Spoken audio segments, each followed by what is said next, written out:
नमस्कार साथियों, इस वीडियो में हम लोग मार्च तक जीओबीएसएस मद और बीपीएससी नियमित शिक्षकों का वेतन भुगतान अलॉटमेंट कब तक आने जा रहा है और वेतन भुगतान की ताज़ा जनवरी की क्या स्थिति रहने वाली है, तमाम मुद्दे को लेकर समाचार लिए हुए हैं। इससे पहले आपसे छोटा सा अनुरोध है, आपने हमारे चैनल को अभी तक सब्सक्राइब नहीं किया तो कर लीजिएगा बिहार टीचर न्यूज अपडेट के लिए।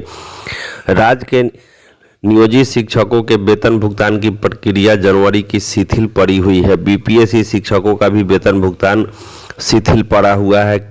सबसे ज़्यादा इम्पोर्टेंस यह है कि कई जिलों में विशेष शिक्षकों का प्राण जनरेट ही नहीं हो पा रहा है, जिसके कारण उन लोगों का भी वेतन भुगतान बाधित पड़ा हुआ है। तो कुल मिलाकर वेतन भुगतान की बात करें, मुजफ्फरपुर, पटना, मोतिहारी, गोपालगंज, सिवान, छपरा, भागलपुर एवं अन्य जिलों से जब हमने अपडेट लिया है तो कई जिलों में बीपीएससी शिक्षकों के वेतन भुगतान में देरी हो रही है। देरी का वजह जानते हैं क्या बताया जा रहा है? देरी का वजह यह है कि जो आयकर विवरणी जमा करना था कई प्रखंडों के द्वारा जमा ही नहीं किया गया है, जिसके कारण वेतन भुगतान पर रोक लगी हुई है। जब तक इन लोगों के द्वारा विवरणी जमा नहीं किया जाएगा प्रखंडों के डीटीओ के द्वारा या जिले के द्वारा, तब तक वेतन भुगतान बाधित रहेगा।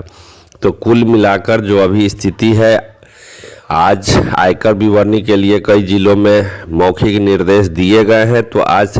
तो उम्मीद किया जा रहा है कि आज से लेकर अगले सप्ताह सोमवार या मंगलवार तक आयकर विवरणी प्रखंडों और जिले के द्वारा कोषागार को समर्पित कर दिया जाएगा। इसके बाद वेतन भुगतान में तेजी बीपीएससी शिक्षकों को देखने को मिलेगी। यानी अगले सप्ताह में बीपीएससी शिक्षक और नियमित शिक्षकों का साथ साथ नियोजित शिक्षक के एसएस मद का वेतन भुगतान भी देखने को मिलेगा।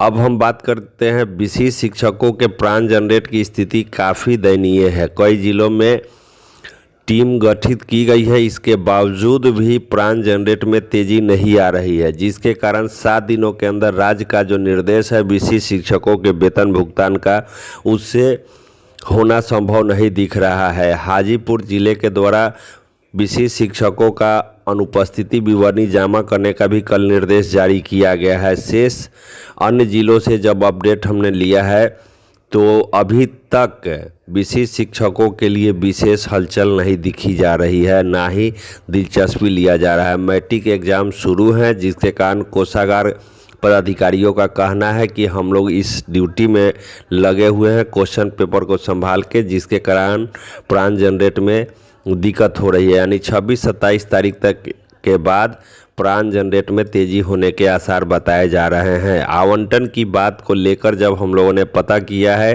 तो मार्च तक यानी इस वित्तीय वर्ष के लिए अगले सप्ताह में मंगलवार या बुधवार तक उपयोगिता के साथ साथ पत्र जारी करते हुए सभी जिले को डिमांड के आधार पर राशि भेज दिया जाएगा, जिसे नियमित शिक्षकों के एसएस मद के साथ साथ नियोजित शिक्षकों के जीओबी मद और एसएस मद में जो आवंटन कम है मार्च तक सभी जिले को राशि प्राप्त हो जाएगी और वेतन भुगतान में तेजी आएगी। तो कुल मिलाकर बात करें, अगला सप्ताह काफ़ी महत्वपूर्ण रहने वाला है। होली से पूर्व फरवरी तक के वेतन भुगतान सभी कोटि का होने का कयास शुरू हो चुका है, लेकिन विशेष शिक्षकों के लिए जिस गति से चल रहा है भुगतान में देरी हो सकती है। तो अब देखना दिलचस्प है कि अगले सप्ताह में उनके लिए क्या कुछ निकल के आता है। अभी तक के वेतन संबंधी फिलहाल इतना ही अपडेट है। अन्य अपडेट प्राप्त होते ही जानकारी उपलब्ध करा दिए जाएंगे। और आपने हमारे चैनल को अभी तक सब्सक्राइब नहीं किए हैं तो कर लीजिएगा बिहार टीचर न्यूज अपडेट पाने के लिए। धन्यवाद।